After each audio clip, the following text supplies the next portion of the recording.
Praise the Lord.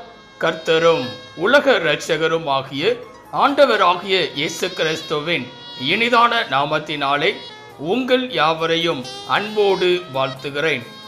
ஒரு புதிய நாளை தேவன் நம்முடைய வாழ்க்கையிலே கிருபையாய் கொடுத்திருக்கிறார். ஒவ்வொரு நாட்களையும் அவர் நமக்கு ஆசீர்வாதமாய் கொடுத்து அவருடைய கிருபையினாலே நம்மை தாங்குகிற தேவனாகவும் நடத்துகிற தேவனாகவும் காணப்படுகிறார். நிச்சயமாய் இந்த நாளையும் அவர் நமக்கு ஆசீர்வாதமாய் மாற்றி கொடுப்பார். இந்த நாளுக்குரிய தேவனுடைய வார்த்தையை உங்களுக்காய் நான் வாசிக்கிறேன். ரோமர் 8ஆம் அதிகாரம் 13ஆம் வசனம். ரோமர் 8ஆம் அதிகாரம் 13ஆம் வசனம். மாம்சத்தின்படி பிழைத்தால் சாவீர்கள், ஆவியினாலே சரீரத்தின் செய்கைகளை அழித்தால் பிழைப்பீர்கள். எனக்கன்பான தேவ பிள்ளைகளே, இங்கே அருமையான ஒரு வார்த்தையை நாம் பார்க்கிறோம். பிழைப்பான் என்பதாக. இந்த உலகத்தில் வாழ்கிற ஒவ்வொரு மனிதர்களும் பிழைப்பதற்காக பலவிதமான வேலைகளை செய்பவர்களாய் காணப்படுவார்கள். கையிட்டு செய்கிறதான எல்லா காரியங்களின் நிமித்தமாகவும் பிழைப்பவர்களாய் காணப்படுவார்கள். ஆனால் இந்த நாளிலே வேதம் அழகாய் சொல்லுகிறது பிழைப்பான் என்பதாக. இந்த நாளிலே எப்படி நாம் பிழைக்க முடியும் என்று சொல்லி ஒரு சில காரியங்களை இந்த காலவெளியிலே நாம் சிந்திக்க போகிறோம். முதலாவதாக வேதம் சொல்லுகிறது, ஓசியா 6ஆம் அதிகாரம் 1ஆம் வசனத்தையும் 2ஆம் வசனத்தையும் வாசிக்கும் போது, ஓசியா 6ஆம் அதிகாரம் 1ஆம் வசனத்திலே, கர்த்தரிடத்தில் திரும்புவோம் வாருங்கள், நம்மை பீறினார் அவரே நம்மை குணமாக்குவார், நம்மை அடித்தார் அவரே நம்முடைய காயங்களை கட்டுவார், 2 நாளைக்கு பின்பு அவர் நம்மை உயிர்ப்பிப்பார், 3ஆம் நாளில் நம்மை எழுப்புவார், அப்பொழுது நாம் அவருடைய சமூகத்தில் பிழைத்திருப்போம். இங்கே பார்க்கும்போது முதலாவதாக யார் பிழைத்திருப்பார்கள் என்று சொல்லி பார்க்கும்போது இங்கே வேதவசனம் சொல்லுகிறது, கர்த்தரிடத்தில் திரும்புவோம் வாருங்கள், அப்பொழுது நாம் பிழைத்திருப்போம் என்பதாக. இந்த நாளிலே தேவனுக்கு நேராக திரும்புகிறவர்களாய் நாம் இருக்க வேண்டும். அப்பொழுதுதான் நாம் பிழைத்திருப்பவர்களாய் காணப்பட முடியும். இந்த நாளிலே உலகத்துக்கு நேராகவும் மனிதர்களுக்கு நேராகவும் திரும்புகிறவர்களாய் காணப்படுகிறோம். உலகத்தின் காரியங்களுக்கு நேராக திரும்புகிறவர்களாய் காணப்படுகிறோம். எது நம்முடைய வாழ்க்கையிலே சாதகமாய் காணப்படுமோ அதற்கு நேராய் திரும்புகிறவர்களாய் நாம் இருக்கிறோம். அந்த சூழ்நிலைகளில் எல்லாம் தேவனை மறந்தவர்களாக காணப்படுகிறோம். அப்படிப்பட்டவர்களாய் இராதபடிக்கு இந்த நாளிலே முதலாவதாக கர்த்தரிடத்துக்கு திரும்புகிறவர்களாய் இருக்க வேண்டும். அப்பொழுதுதான் நாம் பிழைத்திருக்க முடியும்.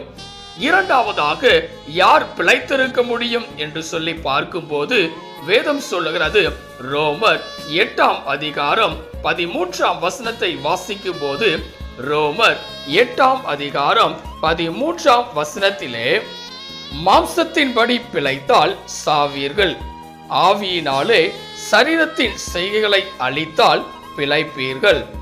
இங்கே பார்க்கும்போது இரண்டாவதாக யார் பிழைப்பார்கள் என்றால், ஆவியினாலே சரீரத்தின் செய்கைகளை அழிப்பவர்கள் பிழைப்பார்கள். இன்றைக்கு பல நேரங்களிலே மாம்சத்தின்படி நடந்து கொள்ளுகிறோம். நாம் எண்ணுகிற காரியங்களின் படியாகவே நடந்து கொள்ளுகிறோம். அப்படிப்பட்டவர்களாய் இராதபடிக்கு ஆவியினாலே நடத்தப்படுகிறவர்களாய் இருக்க வேண்டும். ஒவ்வொரு நாளும் ஆண்டவருடைய சமூகத்திற்கு வந்து நீர் என்னை நடத்தும் என்று சொல்லி கேட்கும் போது அவர் தம்முடைய ஆவியினாலே நம்மை நடத்துகிறவராக காணப்படுவார். ஆனால் இந்த நாளிலே மாம்சத்தின்படி நடப்பவர்களாகவே பல நேரங்களில் நாம் காணப்படுகிறோம். அது நிமித்தமாய் பிழைக்க முடியாதபடிக்கு தோல்வியின் வாழ்க்கையிலேயே காணப்படுகிறோம். ஆனால் இரண்டாவதாக வேதவசனம் அழகாய் சொல்லுகிறது, மாம்சத்தின்படி அல்ல ஆவியினாலே பிழைப்பவர்களாய் இருக்க வேண்டும், ஆவியினாலே சரீரத்தின் செய்கைகளை அழிப்பவர்களாய் இருக்க வேண்டும். மூன்றாவதாக யார் தேவனுடைய சமூகத்தில் பிழைப்பார்கள் என்று சொல்லி பார்க்கும்போது வேதம் சொல்லுகிறது, லேவியராகமம் 18ஆம் அதிகாரம் 5ஆம் வசனத்தை வாசிக்கும் போது லேவியராகமம் 18ஆம் அதிகாரம் 5ஆம் வசனத்திலே, ஆகையால் என் கட்டளைகளையும் என் நியாயங்களையும் கைக்கொள்ள கடவீர்கள், அவைகளின்படி செய்கிறவன் எவனும் அவைகளால் பிழைப்பான், நான் கர்த்தர். இங்கே பார்க்கும்போது வேதம் சொல்லுகிறது, யார் பிழைப்பார்கள் என்றால் தேவனுடைய கட்டளைகளையும் நியாயங்களையும் கைக்கொள்ளுகிறவர்கள். இந்த நாளிலே தேவனுடைய வார்த்தையின்படி நடப்பவர்களாய் இருக்க வேண்டும்.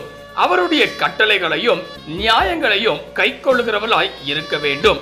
அதற்கு முதலாவதாக தேவனுடைய வார்த்தையை வாசிப்பவர்களாய் இருக்க வேண்டும்.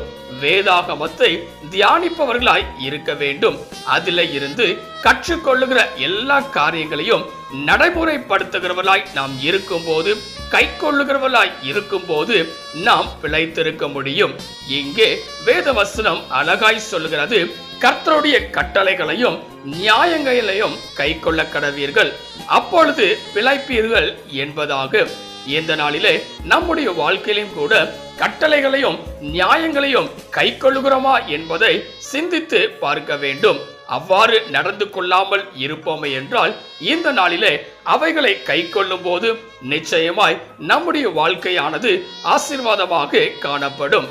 4ஆவதாக யார் பிழைப்பார்கள் என்று சொல்லி பார்க்கும் போது வேதம் சொல்லுகிறது, நீதிமொழிகள் 15ஆம் அதிகாரம் 27ஆம் வசனத்தை வாசிக்கும் போது, நீதிமொழிகள் 15ஆம் அதிகாரம் 27ஆம் வசனத்திலே, பொருளாசைக்காரன் தன் வீட்டை கலைக்கிறான், பரிதானங்களை வெறுக்கிறவனோ பிழைப்பான். இங்கே பார்க்கும்போது 4ஆவதாக யார் பிழைப்பார்கள் என்று சொல்லி பார்க்கும்போது வேதம் சொல்லுகிறது, பரிதானங்களை வெறுக்கிறவன் பிழைப்பான். இன்றைக்கு பல நேரங்களிலே பொருளாசையுள்ளவர்களாய் நாம் காணப்படுகிறோம். எவைகள் காணப்பட்டாலும் அவைகளை பெற்றுக்கொள்ள வேண்டும் என்று சொல்லி நினைக்கிறோம்.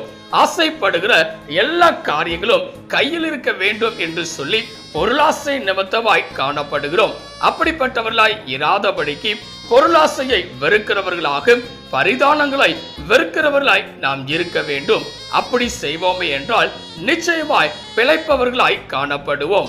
5ஆவதாக கடைசியாய் யார் பிழைப்பார்கள் என்று சொல்லி பார்க்கும்போது வேதவசனம் சொல்கிறது, எபிரேயர் 10ஆம் அதிகாரம் 38ஆம் வசனத்தை வாசிக்கும் போது, எபிரேயர் 10ஆம் அதிகாரம் 38ஆம் வசனத்திலே, விசுவாசத்தினாலே நீதிமான் பிழைப்பான், பின்வாங்கி போவானானால் அவன் மேல் என் ஆத்துமா பிரியமாய் இராது என்கிறார். இங்கே பார்க்கும்போது 5ஆவதாக யார் பிழைத்திருக்க முடியும் என்று சொல்லி பார்க்கும்போது விசுவாசத்தினாலே நீதிமான் பிழைத்திருக்கிறான். இந்த நாளிலே நம்முடைய வாழ்க்கையிலும் கூட சூழ்நிலைகள் வேறு விதமாய் இருக்கும் போது, வித்தியாசமாய் காணப்படும் போது விசுவாசத்தை இழந்தவர்களாய் காணப்படுகிறோம். ஆனால் வேதம் சொல்கிறது, விசுவாசத்தினாலே நீதிமான் பிழைப்பான் என்பதாக. ஆம் பிரியமானவர்களே, ஒவ்வொரு நாளும் விசுவாசத்தை விட்டுவிடாதபடி நம்முடைய வாழ்க்கையிலே காணப்பட வேண்டும். கர்த்தர் என்னுடைய வாழ்க்கையிலே நிச்சயமாய் ஆசீர்வாதமாய் நடத்துவார் என்கிற விசுவாசத்தோடு காணப்பட வேண்டும். சூழ்நிலைகள் எந்த விதமாய் காணப்பட்டாலும் கர்த்தர் என்னை நடத்த உண்மையுள்ளவர், வல்லமையுள்ளவர் என்கிற காரியத்தை நினைவில் கொண்டவர்களாய் இருக்க வேண்டும். இந்த நாளிலே 5ஆவதாக விசுவாசத்தினாலே நாம் பிழைத்திருக்க முடியும். இந்த கால வேளையிலே இதை கேட்டுக்கொண்டிருக்கிற எனக்கன்பான தேவ பிள்ளைகளே, ஒவ்வொரு மனிதர்களும் பிழைப்புக்காக பல காரியங்களை செய்யும் போது வேதத்தின் அடிப்படையிலே யார் பிழைத்திருக்க முடியும் என்று சொல்லி இந்த நாளிலே நாம் சிந்தித்திருக்கிறோம். முதலாவதாக வேதம் சொல்லுகிறது, கர்த்தரிடத்தில் திரும்புவோம், அப்பொழுது பிழைப்பீர்கள் என்பதாக. 2ஆவதாக ஆவியினாலே நடத்தப்படுகிறவர்களாய் இருக்கும் போது பிழைத்திருக்க முடியும். 3ஆவதாக கர்த்தருடைய கட்டளைகளையும் நியாயங்களையும் கை கொள்ளுகிறவர்களாய் இருக்கும் போது நாம் பிழைத்திருக்க முடியும். 4ஆவதாக பரிதானங்களை வெறுக்கிறவர்களாய் இருக்கும் போது பிழைத்திருக்க முடியும். 5ஆவதாக விசுவாசத்தினாலே நாம் பிழைத்திருக்க முடியும். இவைகளையெல்லாம் நாம் செய்யும் போது நிச்சயமாய் கர்த்தர் நம்முடைய வாழ்க்கையிலே ஆசீர்வாதத்தை கட்டளையிடுகிற தேவனாய் காணப்படுவார். தேவனுடைய கரத்திலே உங்களை அர்ப்பணிப்பீர்களாம். செபிக்கலாம். கிருபையும் இரக்கமும் நிறைந்த எங்கள் அன்பின் பிதாவே, இந்த ஆசீர்வதிக்கப்பட்டதான நல்ல காலை வேளைக்காய் நன்றியோடு உம்மை துதிக்கிறோம், உம்மை ஸ்தோத்திரிக்கிறோம். யார் பிழைத்திருப்பார்கள் என்று சொல்லி இந்த நாளிலே நாங்கள் சிந்தித்திருக்கிறோம். இந்த காலை வேளையிலே இதை கேட்டுக்கொண்டிருக்கிற, இதை பார்த்து கொண்டிருக்கிற ஒவ்வொரு பிள்ளைகளுடைய வாழ்க்கையிலும் உலக பிரகாரமான காரியங்களை செய்வது நிமித்தமாய் பிழைக்க முடியும் என்று சொல்லி ஓடுகிறவர்களாய் இருப்பார்கள் என்றால், இந்த நாளிலே பார்த்து 5 விதமான காரியங்களையும் செய்யும் போது அவர்கள் பிழைத்திருக்க என் தேவன் கிருபை தருவீராக. நீரே பெரிய காரியங்களை செய்வீராக. நீர் மாத்திரம் மகிமைப்படுவீராக. இயேசுவின் நாமத்தில் செபிக்கிறோம் எங்கள் ஜீவனுள்ள நல்ல பிதாவே, ஆமென். கர்த்தர் தாமே இந்த வார்த்தையின் மூலமாய் உங்களை ஆசீர்வதித்து பிழைத்திருக்க உங்களுடைய வாழ்க்கையிலே ஆசீர்வாதத்தை கட்டளையிட என் தேவன் கிருபை தருவாராக. ஆமென். God bless you.